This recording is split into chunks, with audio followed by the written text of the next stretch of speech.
नमस्कार आप सभी दोस्तों को हमारे इस चैनल ग्राउंड हिस्ट्री इंडिया पर। जैसा कि हमने पहले कार्ल मार्क्स के पार्ट 1 पर अध्ययन किया था, अब कार्ल मार्क्स के पार्ट 2 पर मैं बात करूंगा। तो पार्ट 2 में ये कुछ इंपॉर्टेंट रहा जो कि सीक्वेंस क्रम से मिलाने के लिए दे देता है। अलगाव की प्रक्रिया, ठीक, अलगाव की प्रक्रिया 4 चरणों से होकर गुजरती है। उत्पादन की प्रक्रिया, यानी कि कोई भी श्रम है वो कैसे जो है मजदूर अलग कैसे होता है, ठीक, इस प्रकार जो है अलगाव की बात करता। अलगाव का तात्पर्य ही है एक प्रकार से स्वयं से अलग हो जाना। मार्क्स अलगाव का कारण यहां पर आर्थिक रूप मानते हैं, ये ध्यान रखिएगा। मार्क्स पूंजीवादी समाज में अलगाव के दो मुख्य कारण मानते हैं, अत्यधिक शोषण और श्रम का अवस्तुकरण। ठीक, अवस्तुकरण का मतलब ये हो गया कि इंसान को इंसान न समझना, मशीन के बराबर समझ लेना। अलगाव की प्रक्रिया के बारे में तब यहां पर मैंने 4 चीजों को मेंशन किया है। पहला वो श्रम जो है उत्पादन की प्रक्रिया से अलग होता है, दूसरा उत्पादन से होता है, तीसरा सहकर्मियों से होता है, फिर चौथा अपने आप से हो जाता है। यहाँ पर इसको आप नए सिरे से भी देखना चाहेंगे तो कुछ इंग्लिश में ये हमेशा टर्म्स बदलता रहता है, तो आप यहाँ पर इंग्लिश में भी कर सकते हैं। Due to objectification, due to exploitation, due to competition, due to cumulative reasons, यानी कि अपने श्रम के उत्पाद से अलग, उत्पादन की प्रक्रिया से अलग, मानवीय प्रकृति से अलग, मनुष्यों से अलग, अपने आप से अलग, ये बात करता है यहाँ पर। और दो पुस्तक बड़ी इंपॉर्टेंट है। एक ग्रहणाल्ड लेंस्की की पुस्तक है यहाँ पर, गेरहार्ड लेंस्की की महत्वपूर्ण पुस्तक है, क्या है? Power was based in wealth, power was based in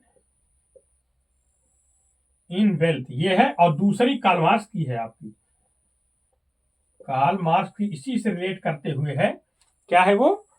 कि wealth was based on power, wealth was based on the power. ये पुस्तक कार्ल मार्क्स की आपकी है, दोनों याद रखेंगे। और कुछ महत्वपूर्ण पुस्तकें हैं, पॉवर्टी ऑफ थियरी, जैसा कि पॉवर्टी ऑफ थियरी, ये ईपी थॉमसन की पुस्तक है आपके, ईपी थॉमसन की पुस्तक है। और एक है पॉवर्टी ऑफ हिस्टोरी, ठीक, पॉवर्टी ऑफ हिस्टो, ये कार्ल पापर की पुस्तक है, कार्ल पापर की बुक है, लर्न रखेंगे, पूछी जाती है। Poverty of theory EP Thompson की पुस्तक है, और पॉवर्टी ऑफ हिस्टोरी में कार्ल पापर की ये पुस्तक है। अलगाव की व्याख्या सबसे पहले अगर देखा जाए तो कौन करता है? जेम्स मिल करता है। अलगाव की अवधारणा का सर्वप्रथम रूसो प्रयोग करता है, और सिद्धांत की बात के रूप में आपका कार्ल मार्क्स पर करता है। ये ध्यान रखेंगे आप लोग इन सारी चीजों को।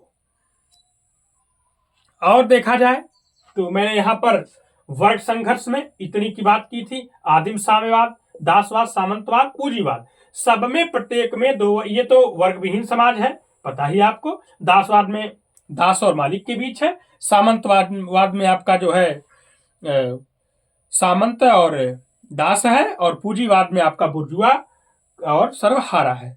ये आप ध्यान रखेंगे इस पे। ये क्या है कि सामंतवाद, आदिमवाद, दासवाद, सामंतवाद, ये एक प्रकार की आपकी श्रेणियों में है। लेकिन और जो है आपका ये पूंजीवाद, वर्ग, बुर्जुआ वर्ग, सर्वहारा वर्ग, ये क्या है? एक प्रकार का वर्ग है, और ये श्रेणी है। श्रेणी जो होगी वो स्वयं में वर्ग के लिए होगी, और वर्ग जो होगा वो स्वयं के लिए वर्ग होगा।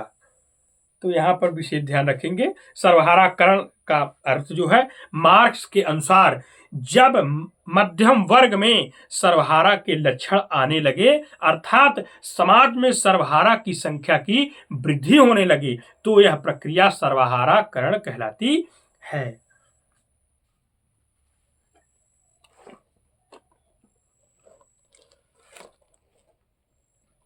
झूठी चेतना की बात अपने आप में वर्ग के लिए होगी और वास्तविक चेतना की बात अपने आप के लिए वर्ग में होगी।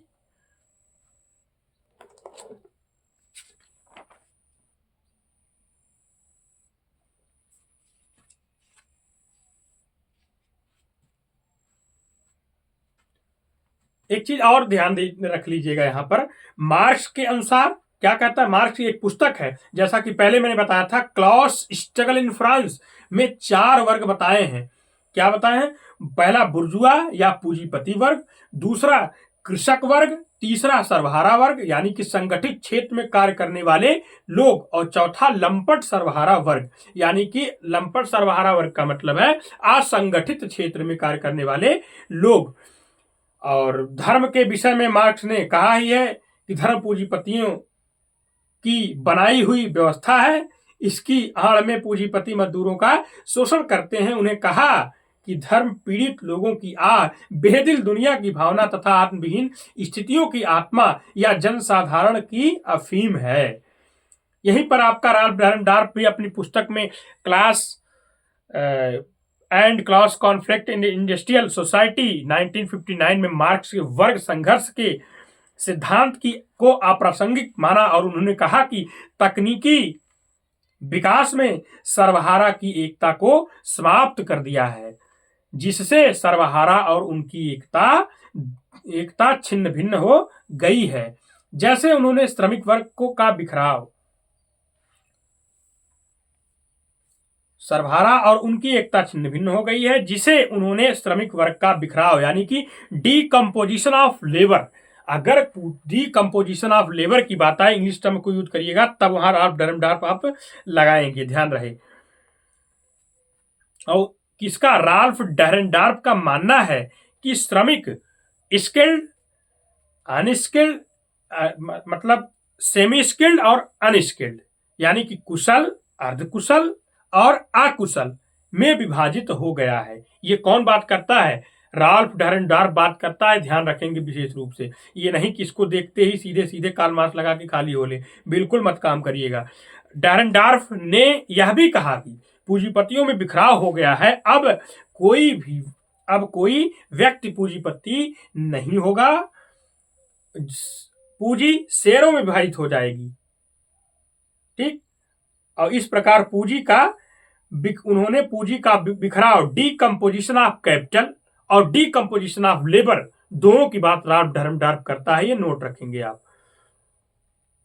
सारी चीजों को, एक एक चीजों को लिख पाना, क्योंकि बहुत ब्रॉड विस्तार पे स्तर पे सारे ये लोग थिंकर हैं। एक एक थिंकर को अगर सिद्धांत को पढ़ा जाए तो मुझे लगता है कि कम से कम 40 से 50 मिनट की वीडियो में आपको एक एक सिद्धांत इसके क्लियर होंगे। इसका क्या मतलब है, क्यों ऐसा है? क्योंकि टाइम अकॉर्डिंग टू आप सीधे सीधे आप पहले first of all crack this exam, after that you read the book more to more time the life. ये ध्यान रखें।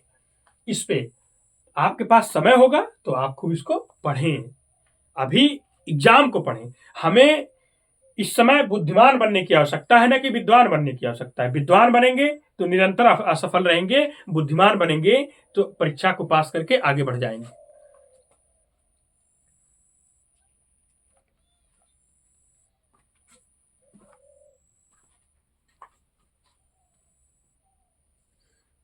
और कुछ चीजें यहां पर हैं जो कि मैं थोड़ी बहुत और चर्चा कर देता हूं इस पे आपके। डैरेनडॉर्फ ने कहा शक्ति संघर्ष का चिरस्थायी स्रोत है। यह स्टेटमेंट या यह बात कौन कहता है? तो राल्फ डैरेनडॉर्फ कहते हैं आपके हमारे। ये है गोल्डथोर्प ने मार्क्स के वर्ग संघर्ष सिद्धांत को अप्रासंगिक मानते हुए मार्क्स के सर्वहारा को समृद्ध कामगार यानी कि एफ्लुएंट वर्कर कहा है। और ध्यान रखिएगा, इन तीनों में अंतर बता रहा हूं, कर देता हूं, स्क्रीनशॉट लेना चाहे तो ले सकते हैं आप सभी, यहीं पर लिख देता हूं आपको। डिकम्पोजिशन ऑफ लेबर और डिकम्पोजिशन ऑफ कैपिटल, ये दोनों की बात राल्फ डैरेनडॉर्फ करता है। और यहीं पर आपका एफ्लुएंट